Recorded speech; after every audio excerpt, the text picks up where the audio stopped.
ಓಂ ನಮೋ ವಾಲ್ಮೀಕಿ. ನಮಸ್ಕಾರ ಬಂಧುಗಳೇ. ನಾನು ನಿವೃತ್ತ ಪ್ರಾಧ್ಯಾಪಕ ಡಾಕ್ಟರ್ ಅರ್ಜುನ್ ಪಂಗನ್ನವರ್. ಹೇ ಸೀತಾರಾಮ್ ವಾಹಿನಿಯ ವಾಲ್ಮೀಕಿ ರಾಮಾಯಣ ಅಂದು ಇಂದು ಚಿಂತನ ಕಾರ್ಯಕ್ರಮದ 362ನೇ ಸಂಚಿಕೆಗೆ ತಮ್ಮೆಲ್ಲರಿಗೂ ಸ್ವಾಗತ.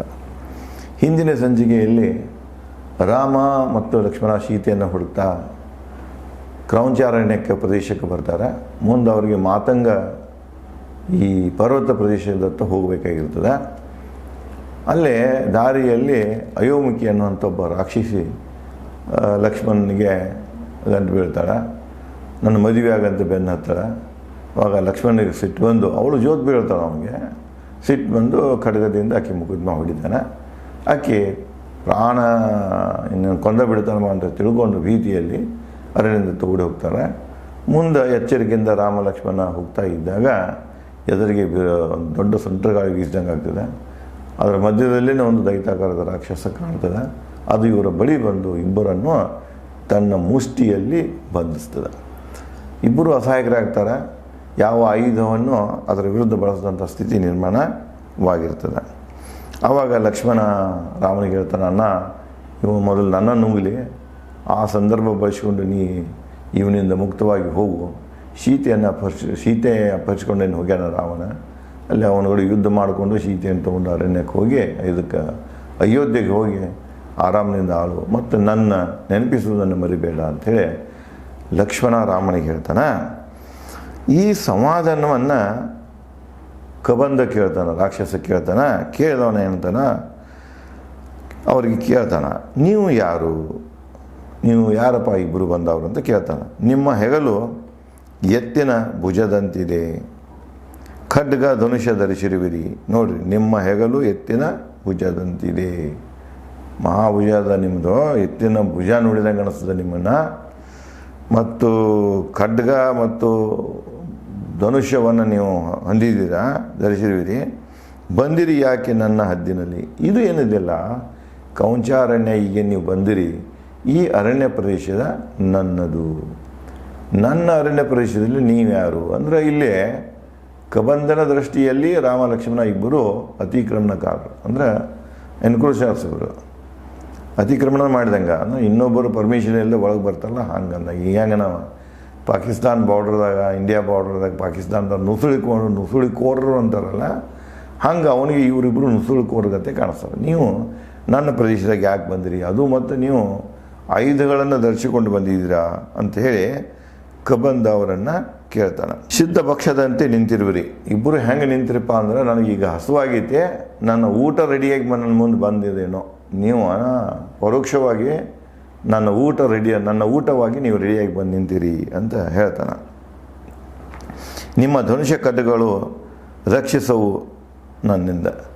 ಏನು ಆಯುಧಗಳದಾವಲ್ಲ, ಆಯುಧಗಳೆಲ್ಲ ಅವು ವ್ಯರ್ಥವು. ಅವು ಯಾವ ಆಯುಧ ನಿಮಗೆ ರಕ್ಷಣೆ ಕೊಡೋದಿಲ್ಲ. ನನ್ನಿಂದ ನಿಮ್ಗೆ ರಕ್ಷಣೆ ಸಿಗೋದು ಅಸಾಧ್ಯ ಅಂತ ಕಬಂಧ ಅವ್ರಿಗೆ ಹೇಳ್ತಾನೆ. ಕಬಂಧನ ಗರ್ವದ ಮಾತು ಕೇಳಿ ರಾಮ ನುಡಿದ ಲಕ್ಷ್ಮಣನಿಗೆ. ಕಬಂಧಿ ಮಾತಾಡೋದನ್ನು ಕೇಳಿ ರಾಮ ಲಕ್ಷ್ಮಣನಿಗೆ ಹೇಳ್ತಾನೆ, ಆಪತ್ತುಗಳು ಒಂದರ ಮೇಲೊಂದು ಬರುತ್ತಿವೆ.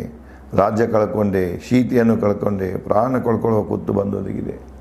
ನೋಡು ಲಕ್ಷ್ಮಣ, ಇಂದ ರಾಜ್ಯನೂ ಹೋಯಿತು, ಅರಣ್ಯಕ್ಕೆ ಬಂದು ಸೀತೆಯನ್ನು ಕಳ್ಕೊಂಡು ಈಗ ಎಲ್ಲಿ ಬತ್ತಪ್ಪ ನಮಗೆ ಕೂತಂದ್ರೆ ನಾವಿಬ್ಬರು ಪ್ರಾಣ ಕಳ್ಕೊಳ್ಳುವಂಥ ಕೆಟ್ಟ ಕಾಲ ನಮಗೂ ಒದಗಿದೆ ಅಂಥೇಳಿ ಹೇಳ್ತಾನೆ ರಾಮ ಲಕ್ಷ್ಮಣಿಗೆ. ಓ ಲಕ್ಷ್ಮಣ, ನಾವು ಶೂರರು, ಆದರೂ ಆಪತ್ತಿನಲ್ಲಿದ್ದೇವೆ. ನಾವಿಬ್ಬರು ಶೂರರು, ನಾವು ಮಹಾಪರಾಕ್ರಮಿಗಳು, ಆದರೂ ಕೂಡ ನಾವು ಇವತ್ತು ಆಪತ್ತಿನಲ್ಲಿ ಸಿಲುಕಿಕೊಂಡೇವೆ. ಅಂದರೆ ಆಪತ್ತು ಎಲ್ಲರಿಗೂ ಬರ್ತಿದೆ, ಯಾತ್ರೆಯಿಂದ ಯಾರೂ ಹೊರತಿಲ್ಲ. ಒಳ್ಳೆಯ ಕಾಲ ಎಲ್ಲರಿಗೂ ಬರ್ತಿದೆ, ಕೆಟ್ಟ ಕಾಲ ಎಲ್ಲರಿಗೂ ಬರ್ತಿದೆ ಅಂತ ಹಿಂದೆ ಲಕ್ಷ್ಮಣ ರಾಮನಿಗೆ ಹೇಳಿರ್ತಾನೆ. ಅದೇ ರಾಮ ಈಗ ಮಾತುಗಳನ್ನು ಹೇಳ್ತಾನೆ. ಈಗ ಬಂದಿದೆಯಪ್ಪ ಆಪತ್ತ, ಅಂತೂ ನಾವು ಎದುರಿಸಬೇಕಾಗಿದೆ. ಕಾಲ ಬಲಶಾಲಿ, ಕಾಲದ ಪೂರ್ವ ನಿರ್ಧಾರವಿದು. ಅದಕ್ಕೆ ಹೇಳ್ತಾನೆ, ನಾವು ಕಾಲದ ನಿರ್ಧಾರದಂತೆ ನಡಿಬೇಕು. ಮನುಷ್ಯನ ಬದುಕು ಕಾಲದ ನಿರ್ಧಾರದಂತೆ ಸಾಗುತ್ತಿದೆ. ಅದಕ್ಕೆ ಪೂರ್ವ ನಿರ್ಧಾರಿತ ಅಂತ ಹೇಳ್ತಾರೆ. ಎಲ್ಲಿ ಹುಟ್ಟಬೇಕು, ಯಾರಲ್ಲಿ ಹುಟ್ಟಬೇಕು, ಯಾವ ಭೂಮಿಯಲ್ಲಿ ಹುಟ್ಟಬೇಕು, ಎಷ್ಟು ವರ್ಷ ಬದುಕಬೇಕು, ಹೇಗೆ ಬದುಕಬೇಕು, ಎಲ್ಲಿ ಸಾಯಬೇಕು, ಹೇಗೆ ಸಾಯಬೇಕು, ಇದು ಎಲ್ಲನೂ ಪೂರ್ವ ನಿರ್ಧಾರಿತ. ಇದನ್ನೆಲ್ಲ ನಿರ್ಧಾರ ಕಾಲ ಮಾಡ್ತಿದೆ. ನಾವು ಏನೂ ಅಲ್ಲ. ಅದಕ್ಕೆ ಕೆಲವೊಂದು ಮಂದಿ ಬೇರೆ ಬೇರೆ ರೀತಿ ಹೇಳ್ತಾರೆ. ವಾಲ್ಮೀಕಿಯವರ ಪೂರ್ವದಲ್ಲಿ ಹೇಳ್ತಾರೆ ಇದೆಲ್ಲ ವಿಧಿ ಆಟ ಅಂತೇಳಿ. ಇದನ್ನೇ ವಿಧಿಗೆ 108 ಡೆಫಿನೇಷನ್. ಅನ್ಎಕ್ಸ್ಪೆಕ್ಟೆಡ್. ಇದೆಲ್ಲ ವಿಧಿ ಆಟ ಆಡಿದಂಗೆ ನಾವು ಆಡಿಸ್ಕೊಳ್ಬೇಕಾಗ್ತಿದೆ. ನಮ್ಮದು ಏನೂ ಇಲ್ಲ, ನಮ್ಮದು ಯಾವುದು ನಿಯಂತ್ರಣ ಇಲ್ಲೇ ನಡೆಯೋದಿಲ್ಲ, ನಮ್ಮ ನಿರ್ಧಾರಗಳು ನಡೆಯೋದಿಲ್ಲ. ನಾವೆಲ್ಲರೂ ಕಾಲಬಂಧಿತ ಅನ್ನುವಂಥ ಬೋಧನೆಯನ್ನು ಹಿಂದೆ ತಮಗೆ ನಾನು ಹೇಳಿದ್ದೇನೆ. ಅದನ್ನು ಗಮನಕ್ಕೆ ತರ್ತಾನೆ. ಅದಕ್ಕೆ ಇಲ್ಲಿ ರಾಮ ಕೂಡ ಹೇಳ್ತಾರೆ, ಇವೆಲ್ಲ ಏನು ಬರ್ತಾ ಇವೆ ಇವೆಲ್ಲ ಕಾಲ ನಿರ್ಧಾರಿತ ಇವೆ. ಮುಂಚಿತವಾಗಿ ಕಾಲ ನಿರ್ಧರಿಸಿದೆ. ಕಾಲ ನಿರ್ಧಾರದಂತೆ ನಾವು ನಡೆಯಬೇಕಾಗಿದೆ. ಎಲ್ಲವೂ ಶೂನ್ಯ ಕಾಲ ನಿರ್ಧಾರದ ಮುಂದೆ. ಕಾಲ ನಿರ್ಧಾರದ ಮುಂದೆ ಎಲ್ಲವೂ ಶೂನ್ಯ, ಯಾವುದೂ ನಡೆಯುವುದಿಲ್ಲ. ಕಾಲದ ಮುಂದೆ ಯಾವುದು, ಸಮಯದ ಮುಂದೆ ಯಾವುದೂ ನಡೆಯುವುದು. ಸಮಯ ಮಹಾಶಕ್ತಿಶಾಲಿ. ಸಮಯವೇ ಮಹಾಶಕ್ತಿಶಾಲಿ. ಎಲ್ಲಕ್ಕೂ ಹುಟ್ಟಾಗ್ತದೆ, ಎಲ್ಲನೂ ನಾಶ ಮಾಡ್ತದೆ, ಎಲ್ಲವನ್ನೂ ರಕ್ಷಿಸ್ಕೊಂಡು ಹೋಗ್ತಿದೆ. ಎಲ್ಲನೂ ಅದರ ನಿರ್ಧಾರ. ಇದನ್ನು ನಿಯತಿ ಅಂತಲೇ ವಾಲ್ಮೀಕಿಯವರು ಭಾಳ ಚಂದ ಆಧ್ಯಾತ್ಮ ತತ್ವ ಹೇಳೋ ಕಾಲಕ್ಕೆ, ಸಿದ್ಧಾಂತವನ್ನು ಹೇಳೋ ಕಾಲಕ್ಕೆ ಈ ನಿಯತಿ ಬಗ್ಗೆ ಹೇಳ್ತಾರೆ. ನುಡಿಯುತ್ತ ರಾಮ ಸಿದ್ಧವಾದ ಪುನಃ ಯೋಜನೆಗೆ. ಇಷ್ಟು ಹೇಳಿದವನ ಇನ್ನು ಏನು ಮಾಡಬೇಕು ಅನ್ನೋಂಥ ಒಂದು ಚಿಂತನೆಯಲ್ಲಿ ರಾಮ ತೊಡಗ್ತಾನೆ. ಬಲಿಪಶು ಅಂತಿದ್ದ ರಾಮ ಲಕ್ಷ್ಮಣರ ಗೋಳಾಟ ಕಂಡು ಕಬಂದ ಅವರಿಗೆ ನುಡಿದ. ಇವೆರಡೂ ಬಲಿಪಶು ಆಗಿದ್ದು, ಹರಕೆ ಕುರಿಗಳನ್ನಾಗಿದೆ. ಯಾಕಂದರೆ ಅವರಿಗೆ ಹೇಳಿಬಿಡ್ತಾರೆ, ನೀವು ಯಾವ ಆಯುಧದಿಂದ ನೀವು ನನ್ನಿಂದ ರಕ್ಷಣೆ ಹೊಂದಕ್ಕೆ ಸಾಧ್ಯ ಇಲ್ಲ, ಭದ್ರತೆ ಹೊಂದಕ್ಕೆ ಸಾಧ್ಯ ಇಲ್ಲ. ಯಾವ ನಿಮ್ಮ ಆಯುಧಗಳನ್ನು ನನ್ನ ಮ್ಯಾಗ ಏನೂ ಮಾಡೋಕ್ಕೆ ಸಾಧ್ಯ ಇಲ್ಲ. ನೀವು ಮಾತ್ರ ನನಗೆ ನೇರವಾಗಿ ಊಟನ ಆಗಿದ್ರಿ, ಈಗ ನಾನು ನಿಮ್ಮನ್ನು ತಿಂದು ಬಿಡ್ತೀನಿ ಅಂತ ಹೇಳಿರ್ತದೆ. ಅದಕ್ಕೆ ಇವರು ಮಾತಾಡೋದನ್ನು ಕೇಳಿ, ಇವರ ಗೋಳಾಟವನ್ನು ಕೇಳಿ ಕಬಂದ ಅವ್ರಿಗೆ ಹೇಳ್ತಾನೆ, ಓ ವೀರರೇ, ದೈವದತ್ತವಾಗಿ ಬಂದ ಆಹಾರ ನೀವು ನನಗೆ ಬಂದದ್ದು ದೈವದತ್ತವಾಗಿ ಹೇಳಿದಲ್ಲ, ಏನು ಸಿಗ್ಬೇಕಾದ್ರೆ ದೈವನಂತೇಳಿ. ಈಗ ನೀವು ನನ್ನ ಆಹಾರವಾಗಿ ಬಂದಿದ್ದಾನ, ಅದಕ್ಕೆ ದೈವನ ಕಾರಣ. ದೈವದತ್ತವಾಗಿ ನನಗೆ ಆಹಾರವಾಗಿ ಬಂದ್ರಿ. ನೀವು ಶಾಂತರಾಗಿರಿ, ನೀವು ಬದುಕಲು ಅಸಾಧ್ಯ ನನ್ನಿಂದ.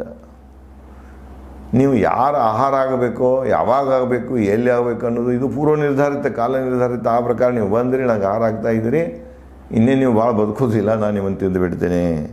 ಅದಕ್ಕೆ ಹೆಚ್ಚು ಚಿಂತೆ ಮಾಡೋಕೆ ಹೋಗ್ಬೇಡ್ರಿ, ನನ್ನಿಂದ ನೀವು ಬದುಕೋಕ್ಕೆ ಸಾಧ್ಯನೇ ಇಲ್ಲ ಅಂಥೇಳಿ ಕಬಂದ ಅವ್ರಿಗೆ ಹೇಳ್ತಾನೆ. ಮಾತು ಕೇಳಿ ರಾಕ್ಷಸನ ಕೆರಳಿದ ಲಕ್ಷ್ಮಣ ನುಡಿದ ರಾಮನಿಗೆ. ಆ ಕಬಂದೇನು ಹಂಗೆ ಹೇಳ್ತಾನಲ್ಲ, ಲಕ್ಷ್ಮಣನಿಗೆ ಭಾಳ ಸಿಟ್ಟು ಬರ್ತಿದೆ.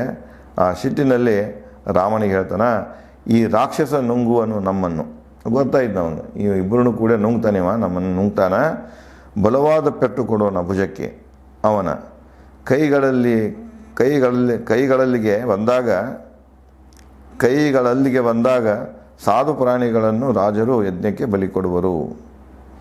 ಈಗ ಅವ ಏನು ಮಾಡ್ತಾನೆ, ನಮ್ಮನ್ನು ನುಂಗಾಕೆ ನೋಡ್ತಾನೆ. ಕೈಯಿಂದ ತೊಗೊಂಡು ಅವ್ನು ನುಂಗಾಕೆಯನ್ನು ಬಾಯಿಗೆ ನಮ್ಮನ್ನು ಕರಿತಾನಲ್ಲ, ಅಂದ್ರೆ ತನಗೆ ತನಕ ಬರ್ತಾನೆ. ಆ ವೇಳೆದಾಗ ನಾವು ಏನಾರ ಮಾಡೋಣ, ಸಾಧು ಪ್ರಾಣಿಗಳನ್ನು ರಾಜರು ಯಜ್ಞಕ್ಕೆ ಬಲಿ ಕೊಡುವ ನಿಯಮಕ್ಕಿಂತ ಆಕ್ರಮಣಕಾರಿ ರಾಕ್ಷಸನ ಬಲಿ ಕೊಡುವುದು ಉತ್ತಮ. ನಾವು ನುಂಗಾಕೆ ಬಂದಾಗ ಅವಕಾಶವನ್ನು ಉಪಯೋಗ ಮಾಡಿಕೊಂಡು ಇವನನ್ನು ಹೊಡೆಯೋಣ. ನಮ್ಮ ಸಾಮರ್ಥ್ಯ ಎಷ್ಟಿದೆ, ತಾಕತ್ತು ಎಷ್ಟಿದೆ ಅಷ್ಟು ಇವನ ಮ್ಯಾಗ ಹಲ್ಲೆ ಮಾಡೋಣ, ಹಿಂಜರಿಯೋದು ಬೇಡ ಅಂತ ಹೇಳಿ ಲಕ್ಷ್ಮಣ ರಾಮನಿಗೆ ಹೇಳ್ತಾನೆ. ಲಕ್ಷ್ಮಣನ ಮಾತು ಕೇಳಿ ಸಿಟ್ಟಿಗೆದ್ದ ಕಬಂದ ರಾಮ ಲಕ್ಷ್ಮಣನು ಒಟ್ಟಿಗೆ ನುಂಗಲು ಯತ್ನಿಸಿದ. ಅವಂದ ಎಡಗೈಗೆ ಒಂದು ಬಲಗೈ ಒಂದು ಹೇಳಿದ. ಒಬ್ಬಳು ಮೊದಲು ನುಂಗಿ ಎರಡನೇದ ನುಂಗು ಕಾಲಕ್ಕಂದ್ರೆ ಒಬ್ಬಳು ನುಂಗಾಕೆ ಬಂದಾಗ ಇನ್ನೊಬ್ಬ ಹಲ್ಲೆ ಮಾಡುವುದನ್ನು ಏನು ವಿಚಾರ ಮಾತಾಡ್ತಾ ಇದ್ದೀನಿ ಕೇಳ್ತಾನೆ. ಅವನು ಕೇಳಿದವ ಸಿಟ್ಟು ಬರ್ತಿದೆ, ನೀವು ಇಬ್ಬರನ್ನ ಏಕಕಾಲಕ್ಕೆ ನುಂಗಿ ಬಿಡ್ತಾನೆ ಅಂತ ಹೇಳಿ ಹೇಳ್ತಾನೆ. ಅವನು ಇಬ್ಬರು ನುಂಗೋದ ಉತ್ತಮ ಅಂತ ಹೇಳ್ತಾನೆ.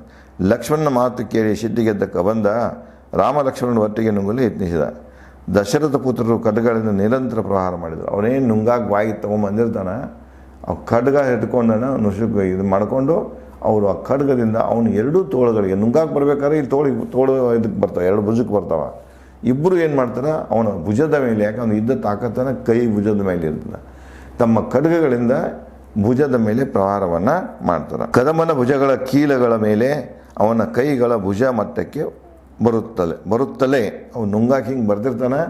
ಈ ಕೈಗಳು ಅವನ ಭುಜದ ಮಟ್ಟಕ್ಕೆ ಬರೋದು ಸೌಂದರ್ಯ ನೋಡ್ತದೆ. ಅದೇನು ಬಂದ ತಕ್ಷಣ ಅವ್ರೇನು ಮಾಡ್ತಾರೆ, ಭುಜದ ಮೇಲೆ ಇಬ್ಬರು ಏಕಕಾಲಕ್ಕೆ ಪ್ರಹಾರ ಮಾಡೋಕೆ ಹಿಡಿತಾರೆ. ದಶರಥ ಖಡ್ಗಗಳಿಂದ ನಿರಂತರ ಪ್ರಹಾರ ಮಾಡಿದರು. ಕದಮನ ಭುಜಗಳ ಕೀಲಗಳ ಮೇಲೆ ಅವನ ಕೈಗಳ ಭುಜ ಮಟ್ಟಕ್ಕೆ ಬರುತ್ತಲೇ ಕದಂಬನ ಬಲಗೈಗೆ ರಾಮ, ಎಡಗೈಗೆ ಲಕ್ಷ್ಮಣ ಖಡ್ಗಗಳಿಂದ ಬಲವಾದ ಏಟು ಕೊಟ್ಟರು. ಎರಡೂ ಕೈಗಳಿಂದ ತನ್ನ ಭುಜಗಳಿಂದ ರಕ್ತ ಸುರಿಯುವುದನ್ನು ಕಂಡು ಭಯದಿ ಕಬಂದ ಪುನಃ ಉಚ್ಚರಿಸಿದ, ಯಾರು ನೀವು? ಭುಜಕ್ಕೆ ಬರಗುಡ್ದ, ಎಡಗಡೆಗೆ ಲಕ್ಷ್ಮಣ, ಬಲಗಡೆಗೆ ರಾಮ ಇಬ್ಬರು ಕೂಡಿ ತಮ್ಮ ಬಲವಾದ ಕರ್ತವಾದ ಖಡ್ಗದಿಂದ ಅವನ ಭುಜದ ಮೇಲೆ ದಾಳಿ ಮಾಡ್ತಾರೆ.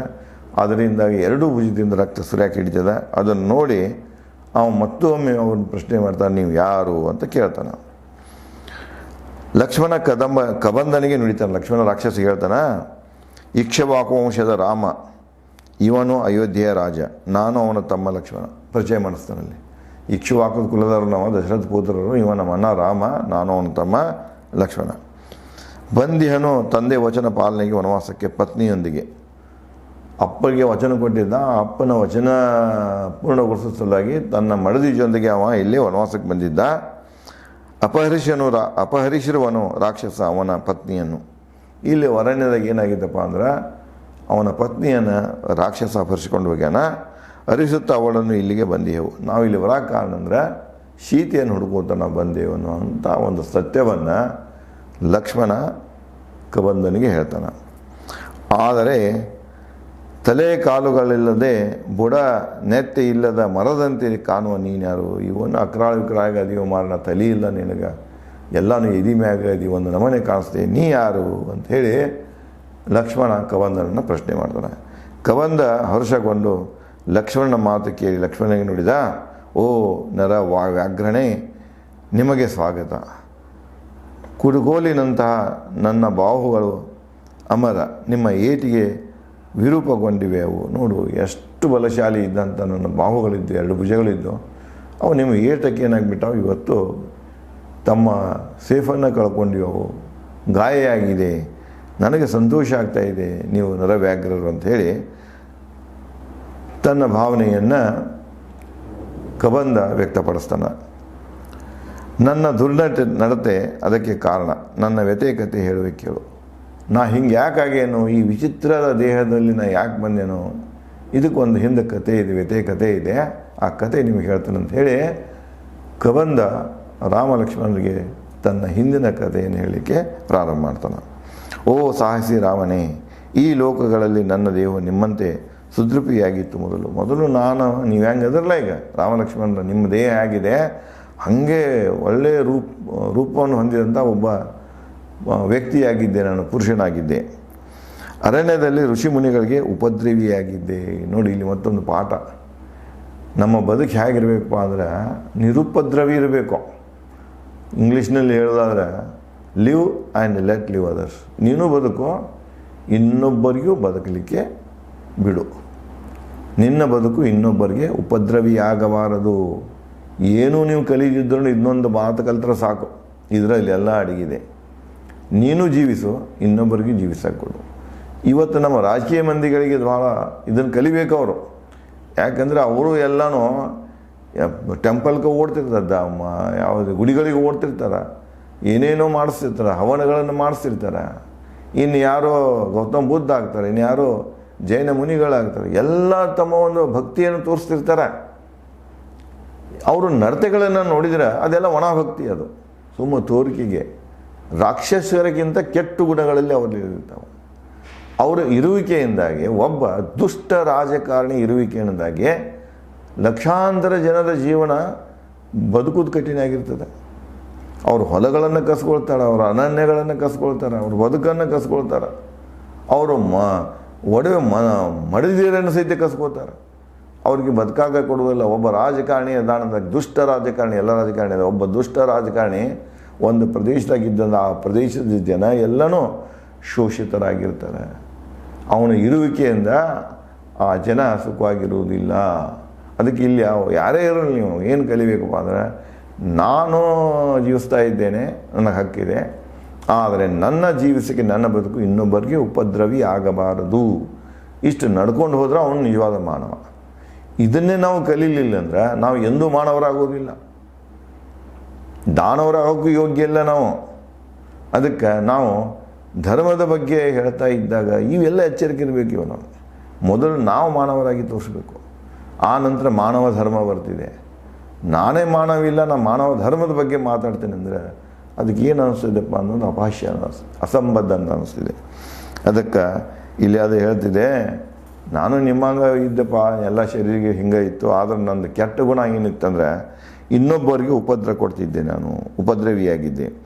ಒಂದು ದಿನ ಸ್ಥೂಲ ಶಿರ ಹೆಸರಿನ ಮುನಿ, ಒಬ್ಬ ಮುನಿ ಸ್ಥೂಲ ಶಿರ ಅನ್ನೋ ಹೆಸರಿನ ಮುನಿ ಯಜ್ಞಕ್ಕಾಗಿ ಅರಣ್ಯದಲ್ಲಿ ವಸ್ತುಗಳನ್ನು ಅರಿಸುತ್ತಿದ್ದ. ಅವನು ಯಜ್ಞ ಮಾಡೋಕ್ಕೆ ಬೇಕಾಗಿದ್ದಂಥ ವಸ್ತುಗಳನ್ನು ಅರಣ್ಯದಲ್ಲಿ ಕೂಡ ಹಾಕ್ತಾ ಇದ್ದ, ಹುಡುಕಿ ಕೂಡ ಹಾಕ್ತಾ ಇದ್ದ. ಈ ಕುರುಪಿ ಆಕಾರದರ್ಶಿ ಉಪಟಳ ನೀಡಲು ಹೋದೆ. ನಾ ಏನು ಮಾಡಿದೆ ಅಂದ್ರೆ, ಕುರುಪಿ ಆಕಾರವನ್ನು ಅಂದರೆ ವೇಷ ಬದಲಿಸಿಕೊಂಡು ಕುರುಪಿಯ ರೂಪದಲ್ಲಿ ಅವನಿಗೆ ಉಪದ್ರ ಕೊಡಲಿಕ್ಕೆ ಅವನ ಬಳಿ ಹೋದೆ. ತಿಳಿದುದನ್ನು ದುರ್ನಡತೆ ಋಷಿ ನನಗೆ ಶಾಪ ನೀಡಿದ. ನೀವು ಒಳ್ಳೆಯ ವ್ಯಕ್ತಿ ಇದ್ದು ನೀನು ಒಂದು ಕೆಟ್ಟ ರೂಪದಲ್ಲಿ ಬಂದು ನನಗೆ ತೊಂದರೆ ಕೊಡೋಕೆ ಬಂದಿ ಅಂತ ತಿಳ್ಕೊಂಡು ಅವನಿಗೆ ಶಾಪ ಮಾಡ್ತಾನೆ. ನೀನು ಸದಾ ಇದೇ ಕುರುಪಿ ರೂಪದಲ್ಲಿ ಇರು. ಈಗೇನು ಕುರುಪಿಯಾಗಿ ಬಂದಿಲ್ಲ, ನನ್ನ ಹೆದರಿಸಲಿಕ್ಕೆ, ನನಗೆ ತೊಂದರೆ ಕೊಡಲಿಕ್ಕೆ, ನಿನ್ನ ಜೀವನ ಉದ್ದಕ್ಕೂ ಇದೇ ಶರೀರದಾಗ ನೀ ಇರು ಅಂಥೇಳಿ ಋಷಿ ಅವನಿಗೆ ಶಾಪ ಕೊಡ್ತಾನೆ. ಕೇಳಿದ ಋಷಿಯಲ್ಲಿ ಕ್ಷಮೆ ಯಾಚಿಸಿ ಶಾಪ ವಿಮೋಚನೆ ಋಷಿ ನುಡಿದನು. ಅವಾಗ ಹೇಳ್ತಾನೆ, ನನ್ನ ಕಡೆ ತಪ್ಪಾಗಿತ್ತೆ, ಈ ಶಾಪದಿಂದ ನನ್ನ ಮುಕ್ತಿ ಕೊಡು ಅಂಥೇಳಿ ನಾನು ಪರಿಪರಿಯಾಗಿ ಆ ಋಷಿ ಮುನಿಯನ್ನು ಕೇಳಿದೆ. ಋಷಿ ನುಡಿದ, ನಿರ್ಜನ ಅರಣ್ಯದಲ್ಲಿ ರಾಮ ನಿನ್ನ ಭುಜಗಳನ್ನು ಕತ್ತರಿಸಿ ಚಿತೆಗೆ ಅರ್ಪಿಸಿದಾಗ ನಿನ್ನ ದೇಹ ನಿನಗೆ ಮೂಲ ಸ್ವರೂಪ ಮರಳುವುದು. ಅವನು ನನಗೆ ಹೇಳಿದಾನೆ, ಏನು ಹೇಳಿದಂದ್ರೆ, ರಾಮ ಇಲ್ಲಿ ಬಂದಾಗ ಅವನ ಖಡ್ಗದಿಂದ ನಿನ್ನ ಭುಜಗಳನ್ನು ಏನು ಮಾಡ್ತಾನೆ, ಅವನು ಕತ್ತರಿಸ್ತಾನೆ. ಅವುಗಳನ್ನು ಚಿತೆಗೆ ಕೊಟ್ಟಾಗ ನೀನು ಮೂಲ ಸ್ವರೂಪಕ್ಕೆ ಬರ್ತೀಯ. ಅಂದರೆ ನೀನು ಅಲ್ಲಿಗೆ ನಿನಗೆ ಶಾಪ ವಿಮೋಚನೆ ಸಿಗ್ತಿದೆ, ನಾನು ನೀಡಿದಂಥ ಶಾಪ ಹೋಗಿಬಿಡ್ತದೆ, ನೀನು ಮೊದಲಿನ ರೂಪಕ್ಕೆ ಬರ್ತೀಯ ಅಂತ ಹೇಳಿದಾನಂಥೇಳಿ ಸಂತೋಷದಿಂದ ಹೇಳ್ತಿದ್ದೆ. ಅದು ಅಲ್ಲೇನು ಕೇಳ್ತಿದ್ದಲ್ಲ ಅವ್ರ ಕಥೆ ರಾಮ ಲಕ್ಷ್ಮಣ ಅಂಥೇಳಿ, ಅದಕ್ಕೆ ಸಂತೋಷ ಆಗ್ತಿದೆ. ಅಂದರೆ ನನ್ನ ಶಾಪ ವಿಮೋಚನೆ ಆಗ್ತಿದೆ ಅಂತ ಹರುಷದಿಂದ ಅವರಿಗೆ ತನ್ನ ಕಥೆಯನ್ನು ಅದು ಹೇಳ್ತಿದೆ. ಕಾಯುತ್ತಿಹೇನು ರಾಮನ ಕುರುಪಿ ದೇಹ ಮುಕ್ತಿಗಾಗಿ, ಈ ಕುರುಪಿ ದೇಹದ ಮುಕ್ತಿಗಾಗಿ ನಾನು ರಾಮನ ದಾರಿಯನ್ನೇ ಕಾಯ್ತಾ ಇದ್ದೇನೆ ಅಂತ ಹೇಳ್ತಿದೆ. ಓ ರಾಘವ, ನನಗೆ ಮುಕ್ತಿ ಕೊಡಿ ದೇಹದಿಂದ, ಈ ವಿಚಿತ್ರ ದೇಹದಿಂದ, ಕೆಟ್ಟ ದೇಹದಿಂದ ನನಗೆ ಮುಕ್ತಿ ಕೊಡಿ ಅಂತ ಹೇಳಿ ಕಬಂದ ರಾಮನಲ್ಲಿ ಕೇಳ್ಕೊತಾನೆ. ಚಿತೆಗೆ ಅರ್ಪಿಸಿ ನನ್ನ ನೀವು ಜೀವಿತವಾಗುವೆ, ಪುನಃ ಸಲಹೆ ನೀಡುವೆ ನಿಮ್ಮ ಮುಂದಿನ ಯೋಜನೆಗೆ. ನೀವು ಯಾಕೆ ಬಂದಿರಿ ಅನ್ನೋದು ಗೊತ್ತಾಯಿತು ನನಗೆ. ನೀವು ಹೇಗೆ ಏನು ಮಾಡಬೇಕು ನಿಮ್ಮ ಮುಂದಿನ ಯಶಸ್ವಿಗಾಗಿ ನಾನು ಕೆಲವೊಂದು ಸಲಹೆಗಳನ್ನು ಕೊಡ್ತೇನೆ. ಮೊದಲು ಈ ದೇಹದಿಂದ ನಾನು ಹೊರಗೆ ಬರಬೇಕಾಗಿತ್ತಂದ್ರೆ ನೀವು ನನ್ನ ಎರಡು ಕೈಗಳನ್ನು ಕತ್ತರಿಸಿ ನನ್ನ ಚಿತೆಗೆ ಹಾಕಿಬಿಡಿ. ನಾ ಚಿತೆದಾಗ ಹಾಕಿದ ನಂತರ ನಾನು ಮೊದಲಿನ ಸ್ವರೂಪಕ್ಕೆ ಬಂದ ನೀವು ಮುಂದಿನ ದಾರಿಯನ್ನು ಹೇಳ್ತೇನೆ ಅಂತ ಹೇಳಿ ಕಬಂದ ರಾಮನಿಗೆ ಹೇಳ್ತಾನೆ. ಮುಂದೆ ಏನು ನಡೀತಿದೆ, ಕಬಂದ ಯಾವ ಸಲಹೆಗಳನ್ನು ರಾಮ ಲಕ್ಷ್ಮಣರಿಗೆ ಕೊಡ್ತಾರೆ ಅನ್ನೋದನ್ನು ನಾನು ತಮಗೆ ಮುಂದಿನ ಸಂಚಿಕೆ ಹಂಚಿಕೊಳ್ಳುತ್ತೇನೆ. ಧನ್ಯವಾದಗಳು.